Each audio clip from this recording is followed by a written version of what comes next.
this here showed a much different split, which showed, trying to remember, 20% of the city's 40% would go to this investment fund, and 20% of the county's 60% would go to the investment fund. So nobody liked this idea at the C4, help fund these road transfers.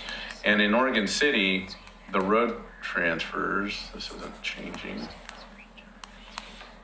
Is there something going on with the machine here? Yes. Okay. Yeah. Everything went down for a second. It's coming back up. There you go. I must have skipped. There's the slide. So these are county roads that are in our jurisdiction in red. And so this kind of gives you an idea of, you know, imagine other agencies that have a list similar to this, maybe even worse. If you're in Happy Valley, there's a lot of county roads over in Happy Valley. But trying to make gains on that, kind of at $1 million a year, it's still going to take some time, but it's good to see that they're looking at some of those roadways in the cities to find a way to transfer. And they're really pretty interested in this road right here, which is South End Road, which we're less interested in. So we're probably going to start with things like Caulfield or Beaver Creek Road or something like that. But I would say don't take South End Road at all. So can the city itself raise additional registration fees or vehicle registration fees or other, gas, tax, or other means of raising additional funds? Because, I don't know how big is the transportation needs within Oregon City, but this is not a lot of money and there's a lot of need. Yeah, there is a lot of need. There's an influx between the gas taxes that were approved through the House Bill 2017 that we'll be getting. And I don't remember the exact dollar amount, but it's similar dollar amount per year that we'll be getting at the, they have to ramp that dollar amount up. So that's similar, as well as the vehicle registration fee. And to be honest with you, both the industry, whether it be the contractor industry or the consultant industry or even the agency staff level, I think it's a challenge for us to kind of figure out how to spend that money wisely and appropriately. So I hear the need piece because we know there's big projects out there, but this is a huge shot in the arm. It would be a huge shot in the arm, particularly for Oregon City.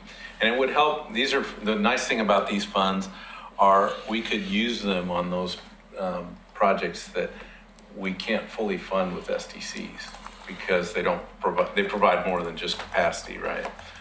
But I'm going back all the way to that slide where you're getting grant for the work along Holcomb.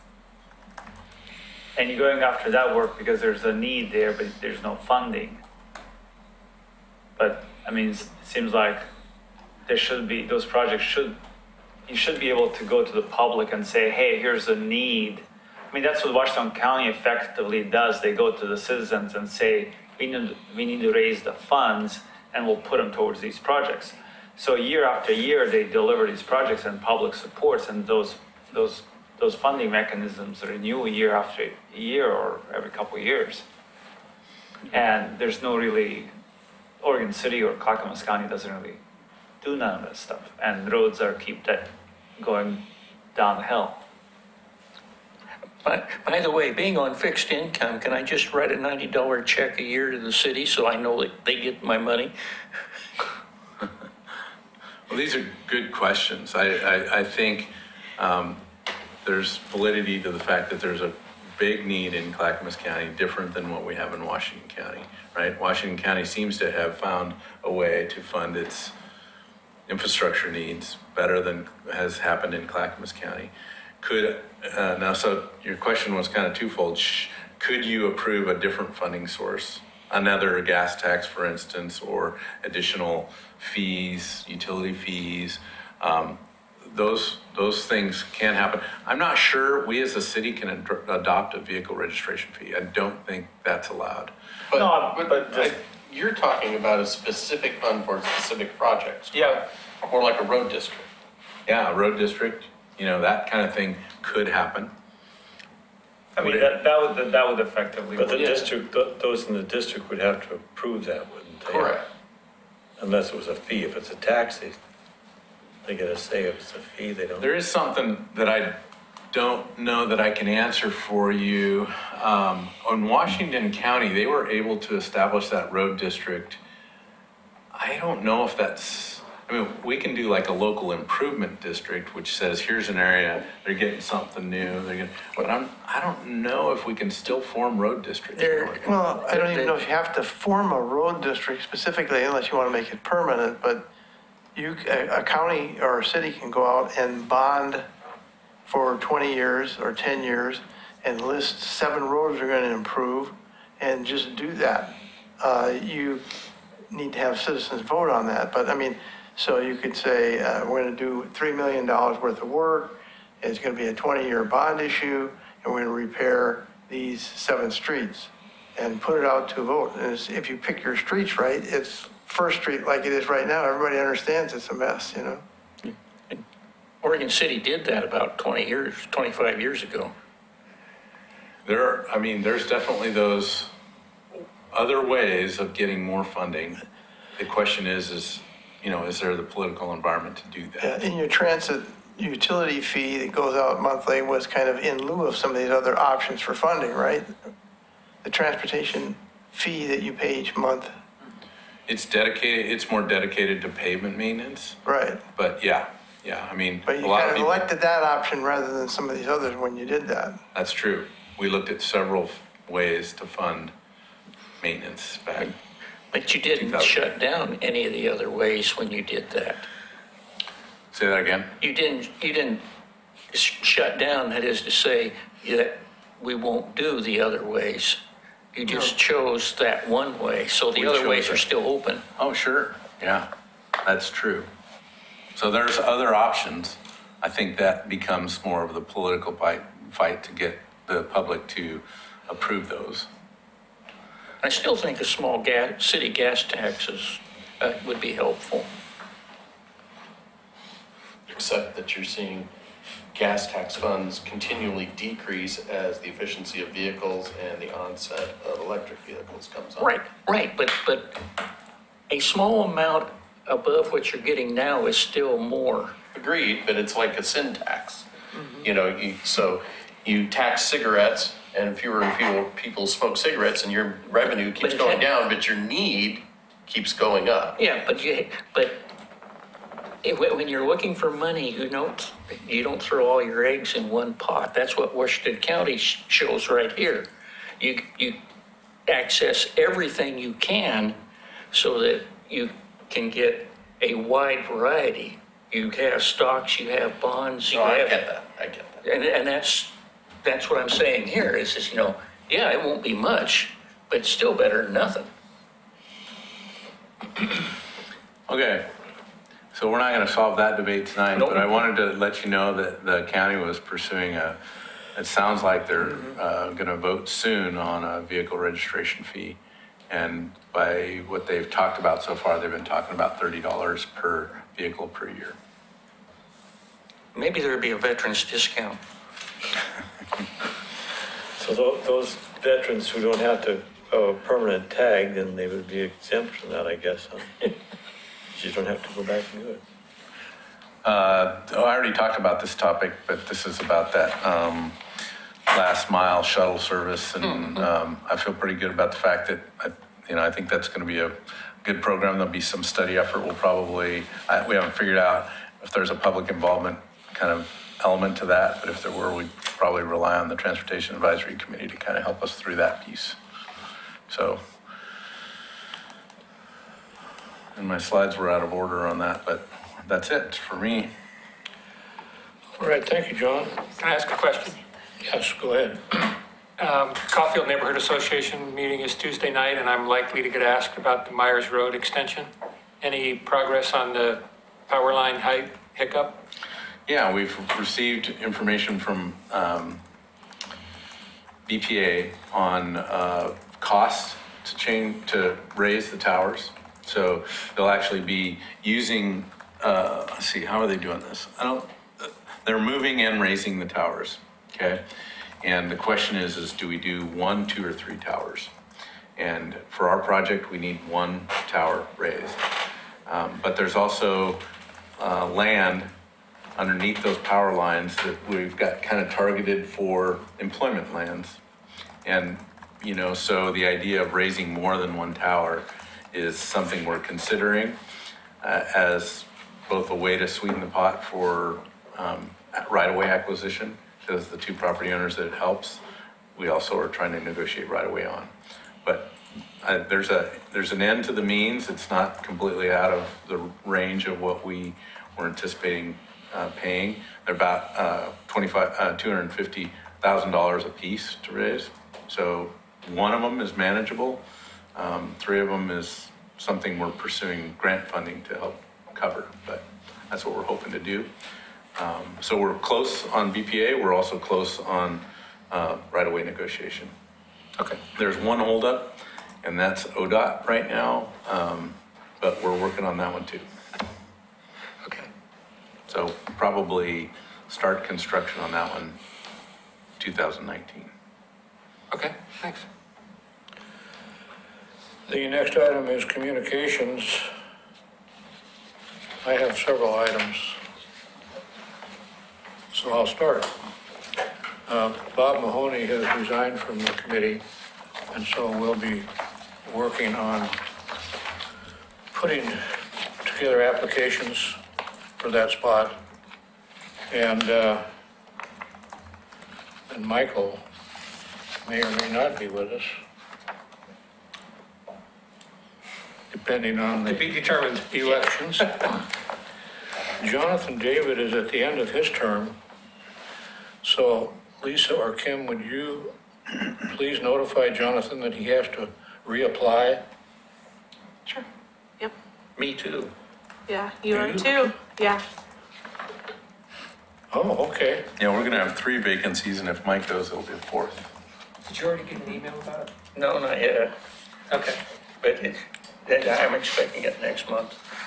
Yeah, because I did, day before yesterday, got like an automated email, Yeah. not from us, Right. from the It's Granicus system. yes. Yeah. Yeah. And if you click on that, all your information's already pre-filled. It makes it Yep. real easy to reapply. Well, I'll look forward to that. Look in your spam because I know we've had issues emailing back and forth before. My spam is automatic delete. Oh, okay. Then I'll ask Katie to have it resend. And, give it a different name from it, and that'll help. Okay. I know your stuff comes through. Okay. Good. Okay. My next item is, we changed our bylaws some time ago. But we haven't presented them to the city commission. We did on June 6th. Oh, we did? Yep. Oh, how did I miss that? No. You were having fun. I guess so. We haven't- It was for a a while. consent agenda Yeah. item. It was pretty straightforward. Yeah. Bob. Oh, I see, okay. That's why I missed it. However, when I looked on the city website, under the Transportation Advisory Committee, the last amended bylaws don't show the amended bylaws of 8/17/16. I'll update the website for you. Okay. Yeah. Then according to our bylaws, we need to review the transportation system plan every 5 years, and this is the 5th year. So we need to get that on our agenda. It sounds like a work project, doesn't it? Well, I mean, there's several things that I would be interested in. Number one, which items in the TSP have been completed? Which items have been moved to a different priority? Which items have been added to the TSP? I don't think that we need to go through every single item in the TSP for review unless you guys want to. But I No. So I'm just thinking, Bob about that a little bit. So we updated SDCs, and at that time we updated the project list. We talked about that here. Nobody in this group kind of opened the book and looked at all that, but we provided all the details about projects on that list. We added some projects. We added the Beaver Creek 213 project. I don't remember them all, but there's been several ads that we did that would have been late 2017, early 2018. So from a review of the TSP, that's very fresh to me. How much of that was actually work that the Transportation Advisory Committee did? That's probably less, but there was several. I think we'll have to look, Lisa. I think we had motions for approval on a lot of the things that we did to the TSP. So from my perspective, the TSP, beyond going through the full rewrite that we did back 5 years ago, it's more about the project capital list and looking at that. Yeah. We took some projects off that we had completed and we added some projects. So you've been keeping us up to date on most of those things. So we've kind of been doing an ongoing review. Yeah. So might we be able to say that we've been doing the review ongoing and then. We can put together, maybe Lisa, we could look at see what decisions we brought. I think we had motions for approval on some of those. Maybe just refresh your memory on what that was. I mean, if there's a desire to focus on a particular subject matter, we can do that. I don't know. The transportation system plan is pretty broad. Well, I certainly wouldn't want to go through that whole process again because I was on that committee and that's a huge project, but I just wanted to be sure that we were following our bylaws. And I think the intent of that is to keep it fresh and not just let it sit on the shelf. Yeah. Ours definitely doesn't just sit on the shelf. Yeah. When is it due to go back to the state for reapproval? Well, they generally put you on a 10-year cycle, and they haven't been, they've been working through. We were one of the first to get our TSP redone, and we got a grant to do that through the state. They've been doing it with other agencies. They've kind of had a wave of doing that. I haven't heard from them about reconsidering, but it's kind of like we just got through the RTP, which that's a big. Well, that's not even done, but from kind of the local level, it's done. That's more of the regional transportation, or that is the regional transportation plan. That's been a huge lift. So nobody's talking about redoing TSPs right now. So we're not really behind the 8 ball yet. We're nowhere near behind the 8 ball. Okay. We've got a long list of projects that, again, I keep thinking that's the end result, other than maybe your policy issues on do you support alternate modes of transportation? If so, here's the project list that goes along with it. Well, we've got all those projects. A lot of them, we're going to be delivering projects still. And your TSP is in sync with the urban growth boundary, and those certain areas had their own master plans and transportation plans. So even Metro on the regional level, their models are the same models we used, so things haven't really changed. Okay, does anybody have anything on communications they want to bring forward? John? So at our Park Place Neighborhood Association meeting last night, they were talking about the construction project at Hiram and Cleveland. And looks like there's a subdivision going in on the south side of Cleveland. And then there's this gravel that's been laid on apparently an easement. The old Hiram Road alignment? Most of those aren't road related, but apparently is water main issue up there or something like that. Maybe you can give us an update on that. Yeah, why don't you speak to that? Martin had his pulse on that a little more than I have. So the work, so there's 2 separate projects going on. One is private development. That's what's going on at the corner of Cleveland and Hunter. That's Icon Development there. They'll be putting urban streets in where they should be adjacent to their property? They'll be making all of the transportation concurrency improvements that they're required to as part of their development. Which is basically frontage improvement. Yes. Yeah. Then there's a separate project, the gravel that project is a South Fork Water Board project. So the city is cooperating with South Fork, we're partners with them, but it's their project that we're helping them with the administration of it and permitting. And they have a water main that is located running through the Hiram Road unimproved right-of-way, which has a leak that they are trying to... Where the new gravel is? Where the new gravel is. Okay. So they're trying to address that leak. They've got it stabilized, under control, monitoring it.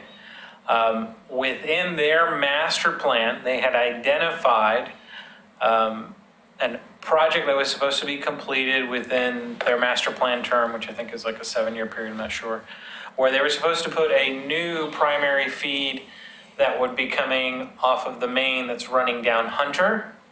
And there's an existing T at Hunter and Cleveland. Mm-hmm. And then they would install 860 feet of new, what is it? 42-inch ductile iron main from that T down the Cleveland Road alignment, and then tying in to the existing older main that's going down the Hiram the Hiram Road alignment. So what they've decided to do is fast track that new 860 feet of 42-inch, get that in place. Then what they can do is provide the primary feed to the city and Oregon City through that route, and then allow them to work on that leak that's further uphill unobstructed. So it gives us a bypass. Redundant. Yeah, redundancy for feed coming out of the plant. So Is that something that through their regular user fees, they're going to be able to pay for? Or is there yeah, they've already got the funds allocated. Okay. It was already within their reserves account. Okay. There were 4 primary projects that were in their high needs category. This was one of them. There was one just ahead of it, and they just decided to swap the 2 out. Thank you. Yep. Any other communications? Does anybody want to add anything to future agendas? None. Okay, this meeting is adjourned.